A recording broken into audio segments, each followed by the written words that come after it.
Hey there, everyone. I'm back. Now it's time to go over the diet update. I hit a milestone today. I am now in the 40s for the first time ever. Pretty great, right? I'm currently 149.8. Feeling pretty proud about that.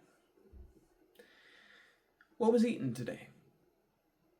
In the morning, I started things off with a cinnamon protein Pop-Tart. Don't worry, didn't have sugar. Next up, I had a cup of coffee. That was really good. Later on, my sister made a quiche without the crust. Very yummy indeed. I greatly enjoyed that. Then I had a little bit of chicken skin from a rotisserie chicken that my mom brought from the grocery store. Very good. Afterwards, I made a keto-friendly hot chocolate, which included cacao powder, almond milk, heavy whipping cream, vanilla extract, and equal, since we're currently out of sweeteners like monk fruit and allulose right now. Yeah, and my sister made some whipped cream where she put some equal and some vanilla in that. And that really improved the flavor greatly. I would describe... Oh, and I almost forgot to mention, I did put some sunflower butter in the beverage while it was warming up, and it melted in there, and it gave it such a good taste. It kind of reminded me of like a brownie in a cup. It was really good. So I had that. Then later on, I had a sandwich with keto bread, newly purchased from today for my mom, mustard, mayonnaise, pepper jack cheese, 5 slices of turkey meat, peppered, and a little bit of chili powder.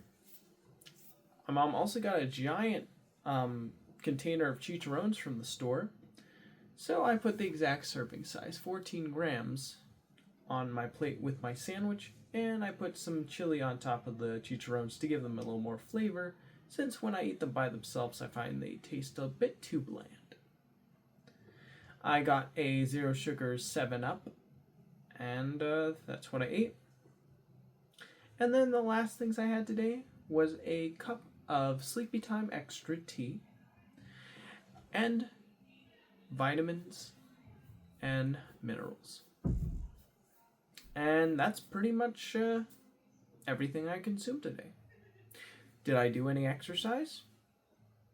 Nope. Afraid to report, but that's the truth.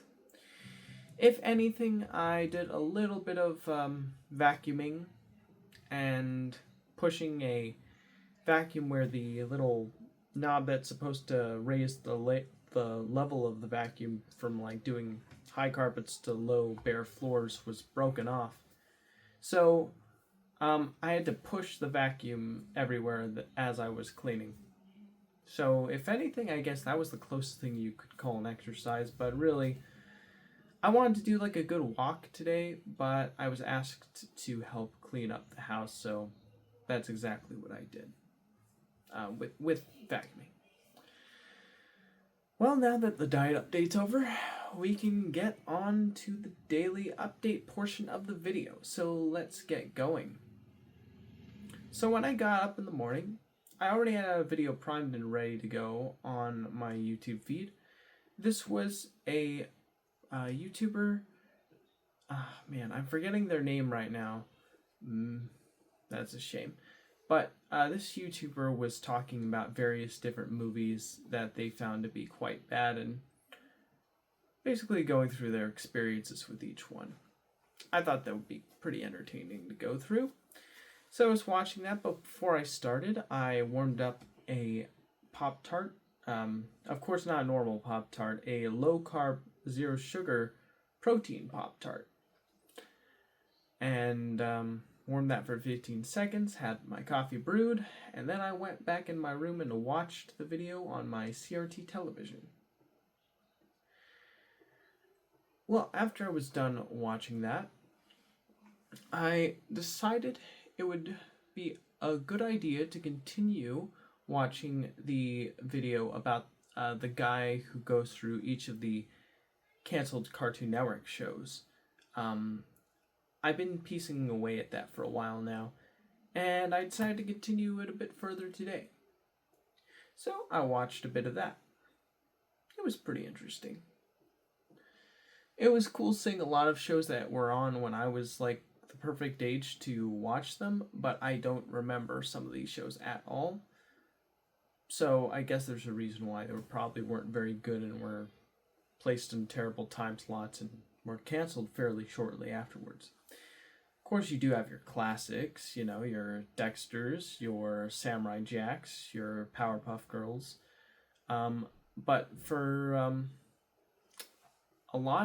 there were certain shows that I didn't really catch on to.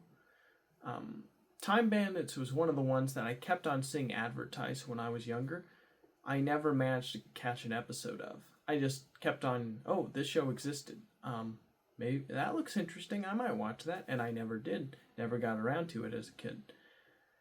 Would I get around to it now as a 26-year-old man? I don't know. Maybe I should put my priorities to something else instead. But at that time, when I was the perfect target, I just never got around to it. But yeah, there was a lot of interesting shows. Robot Jones, whatever happened to Robot Jones, that was a cool looking show. I always assumed that was from the 1970s because the way the art style looked. Apparently the show came out like the early 2000s, which surprised me because, again, based on the look, I always assumed it was like a late 90s or mid 90s TV show, but no, it came out in the early 2000s. Color me surprised. It's pretty crazy. Yeah, but it was really good video. I really enjoyed it. Well, after I was done watching that, I went out into the living room. My sister was there. I greeted her. She decided to start making omelet. She asked if I wanted some, and I said sure. So she made it, and we had a nice conversation together. I was talking about the video I was watching, and we were talking about the differences in tastes in media and the media landscape in general from back then when we were kids and versus how it is now and how things have altered and changed and our favorite cartoons, our least favorite cartoons, and what we enjoyed watching. Yeah, it was pretty interesting. Then my mom arrived. She brought quite a bit of food to bring into the house, so I went out and I helped her bring it in. When we got everything in order, my mom actually sent a text a little earlier asking if we could make hot chocolate today and watch some Courage the Cowardly Dog, to which I agreed because Courage is one of those shows that I feel like it's hard to grow out of because of just how fun and weird and creative it was. So yeah, I agreed to that, and my sister agreed to it too. So we made our hot cocoa. My sister made the whipped cream. I put everything together and followed a recipe on the internet, and we were good to go. We were excited to have our deliciousness. And we poured them in cups, we put the whipped cream on, and we went out and we watched these episodes from Courage. It was a lot of fun. One of the episodes was about like aliens with multiple arms that decided to abduct Eustace and Muriel because they believed that if they if they administered the virus into bipedal beings, because they have to walk on just exclusively arms, that they could find a cure for their disease. They didn't want Courage though because he's a quadruped. But little did they know, as the episode progresses, he ends up being the only way to cure them of their disease where they beat themselves up. It was a pretty funny episode, pretty inventive episode, pretty bizarre episode. But again, it's Courage, so I guess you expect that. The next episode, I honestly did not like. This one was about Eustace being so annoyed at Courage that he decides to just invite all of the previous villains from every other episode of the series to conspire against Courage and to take him out. And they do this through a game of extremely harsh dodgeball where the entire gag is just to abuse Courage throughout the entirety of the episode. It's like, it felt like someone on the writing team had it out for Courage, like, oh man, I don't like this dog. Let's just get all these villains beating on him for 11 minutes. That'll be good. Like, that's what it felt like. It just was unusually mean-spirited. And the fact that, like, the villains lock up, like, Muriel and Eustace was involved in the whole villain thing, I just thought, like, wait, what the heck? Why is Eustace treating his lady like this? Like, I mean, sure, he's not exactly the best, like, most shiny example of humanitarian, but there are episodes where he does show he genuinely does care about Muriel and how you could kind of see how they even became an item in the first place. But with this episode, just Eustace goes full savage mode for some reason. Not exactly sure what they were thinking with this one. It was such a weird episode. I guess because it was the last season of the series and they wanted to, like, do everything that they hadn't done before in the previous 3 seasons, and they were like, okay, what do we do to give this a satisfying conclusion? They end up, they probably thought, okay, we need an episode where all of our most favorite and best villains come together for one final showdown with Courage. I think that's what they were thinking, but it ended up falling flat on his face. It was really bad. Like, I didn't like it.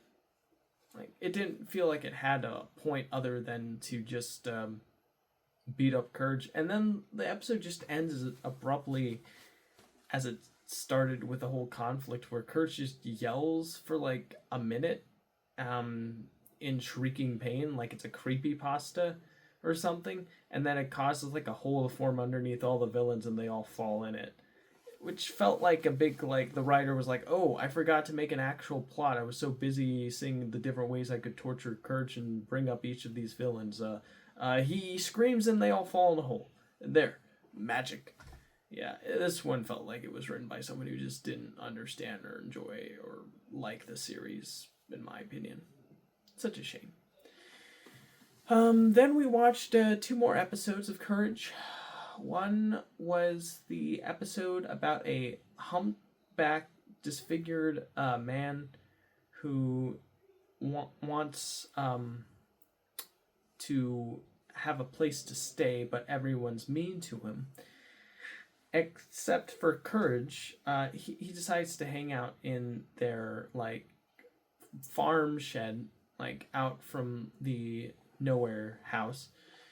And Courage and him have a nice, wholesome, cheerful time. It brought a smile on my face, not gonna lie. It really made me feel like, ooh, this is so wholesome and nice and cute and give me warm feelings inside. I like that. But then, of course, like, Eustace doesn't like this hunchback, and in fact, like, he treats him, like, super viciously. Like, and this was season 3. Like, I feel like as the series progressed, Eustace became more and more unhinged, which was quite interesting to see. I mean, but I feel like they pushed it too far with that episode I mentioned previously. Yeah, but this was a good episode. It was basically about, like, the hunchback just trying to, he's just like a living individual like the rest of them. And Eustace didn't really see how ugly he was being, and he even got scared of his own face when the when the hunchback showed him when Eustace's own face to him, which I thought was kind of funny and interesting choice. That was a pretty good episode. And then the last one we watched, this one was kind of episode for me. It's about like a goose like god who descends from the heavens to and falls in love with Muriel, and he wants to make her his bride, even though she's already with Eustace. This one, I mean, there's some kind of funny visual gags in it, but I don't know. It didn't. I guess the whole thing that was supposed to keep it interesting was like Courage trying to make Eustace like look like he still cares about Muriel, when in reality Eustace only cares about his truck, and then at the end like the goose falls in love with the truck instead of Muriel, and so the goose and the truck end up marrying. So I guess that was kind of funny at the end, but the journey to get there was just kind of like meh. This one didn't really impress me. It's one of the more mid-tier episodes of Courage. Now that's something that I haven't seen on YouTube before, a tier list for different Courage episodes. Or all of them, I guess. So if anyone hasn't gone on that, maybe I should be the first. That would probably be a good idea. I'll just watch them, and as I watch them, I'll talk about them, rate them, and put them on the tier list. That'd be fun. Alright, well, anyways, that was the last thing we watched. Then my sister brought about an idea that we could have a fun vacation going to Roswell, New Mexico, and an alien festival that they have like every year. And she wanted us to see a video where they like have like displays of like different like events happening at that time of year at Roswell, the Alien Fest.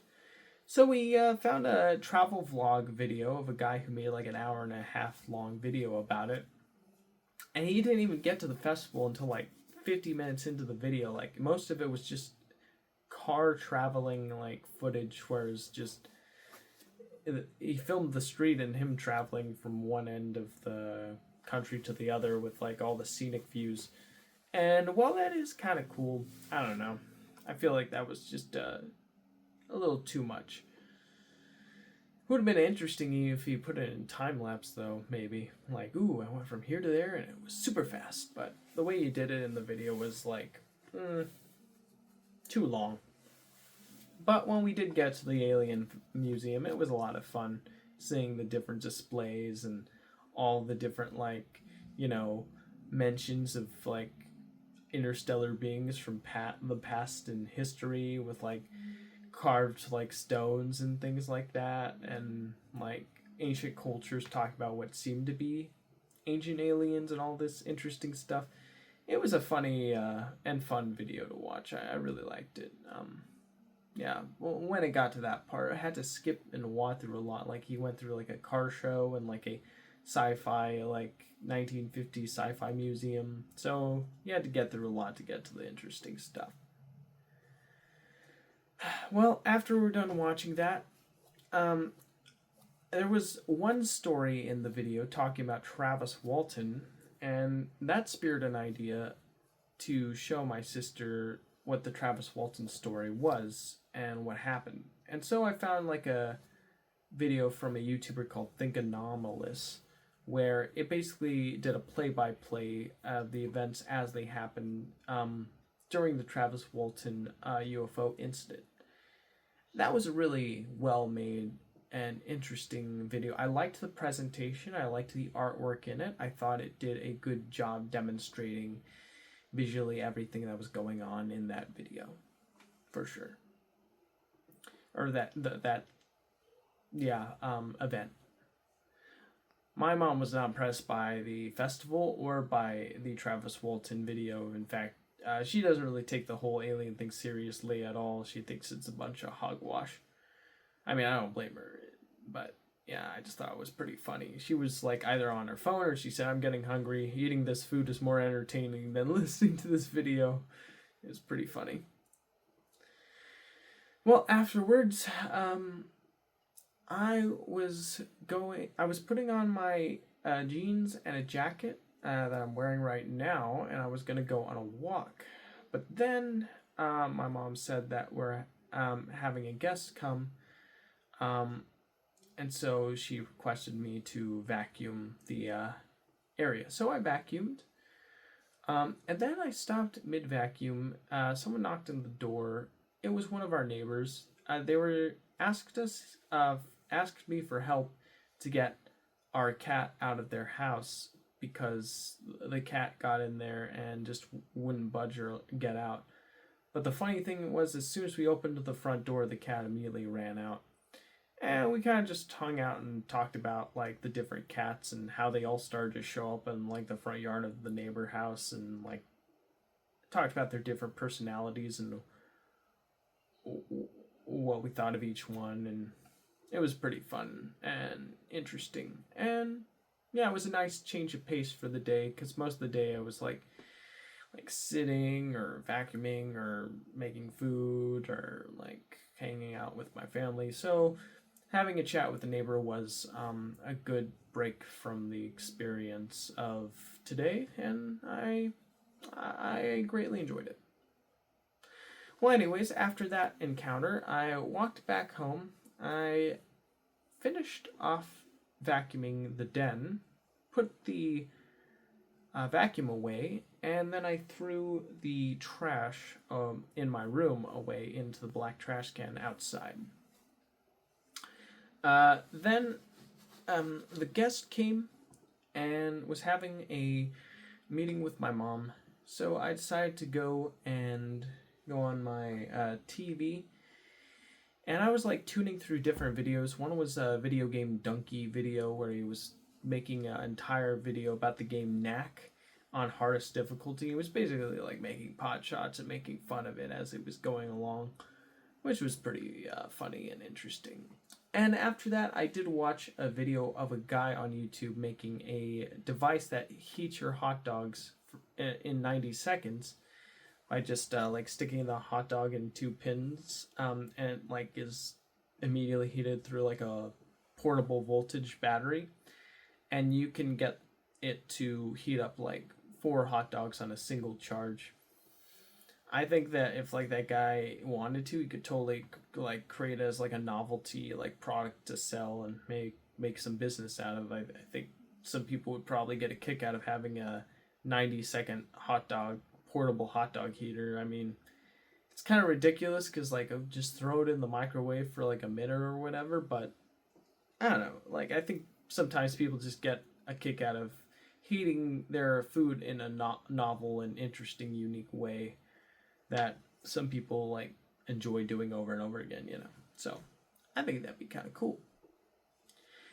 Well, after I was done watching that, I went out into the living room after the guest had left, and my sister had prepared tea, the Sleepy Time tea. She asked me which one I wanted. I wanted Sleepy Time Extra. She made that. My sister and my mom invited me to read a book called like Boundaries, if I was interested in that. I was like, nah, I'm good. But they asked me if I'd be interested in reading with them a book called Thinker Toys after they were done with Boundaries. I was like, sure. So I went out into the living room. I was on my phone. I was working on that little cartoon project that I've been working on for a little while now, as my mom and sister were reading the book. And when they were done with that, we all read Thinker Toys. It was a pretty interesting experience. Some of the more interesting things about it was the perspective of how you see a picture, and on one side the picture looks like a duck underwater, and then if you turn it on a certain different angle, the picture looks like a rabbit with 2 ears. And then another interesting experiment was how many squares are there in the drawing in the Thinker Toys book. And right side up, it was like 7, and upside down, it was 6 squares, and was based solely on like how many you counted based on how like it was positioned.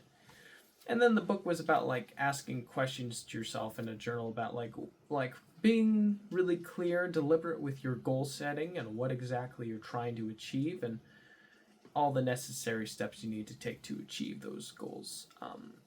along with other subjects like cargo, like getting stolen and ships and things like that. It was a pretty deep dive, um, for sure. But after we were done, I was getting pretty tired from the sleep time extra, so I said I think I might get ready for bed right now because I'm getting sleepy. Also, I need to be at work tomorrow from 1 to 10. I mean, I don't have to go to bed immediately, you know, I could totally just burn the midnight candle until like I wake up at like 10 or 11, like, you know, go to work a little later, but I don't know. I guess it was the sleepy time. I was feeling pretty tired, so it was like I'm gonna get ready just so I won't have to worry about doing all these things. Like I'm gonna take my vitamins, I'm gonna brush my teeth, and I'm gonna record my video, and then later put on my pajamas, and so I'll be ready for bed when I need to go to bed. So yeah.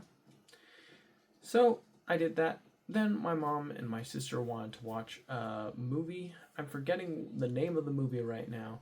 It was like a film from like the 1970s. But yeah, I don't remember exactly what it was. I know it's like about like a singer maybe, but that's all I really know.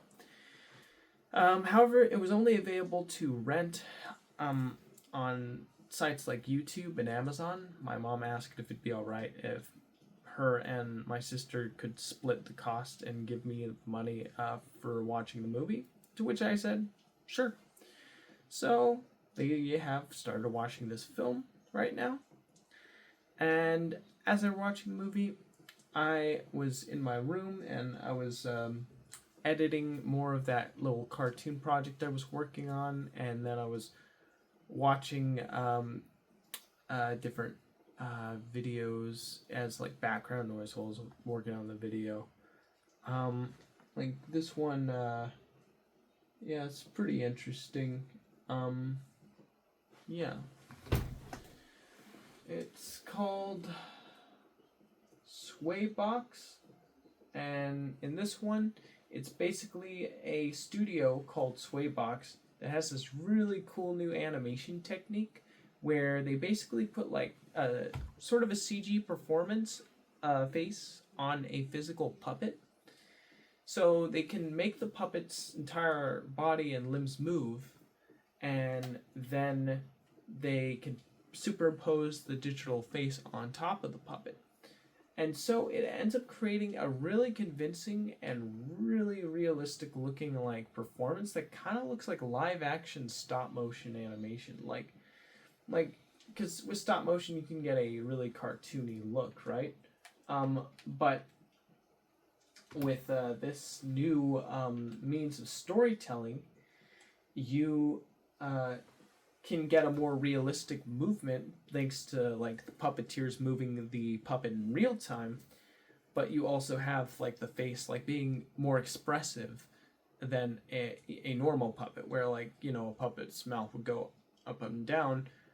Because they're using like a digital mixed with physical puppetry, the faces are able to be much more dynamic. So it's a really cool animation technique slash puppet technique.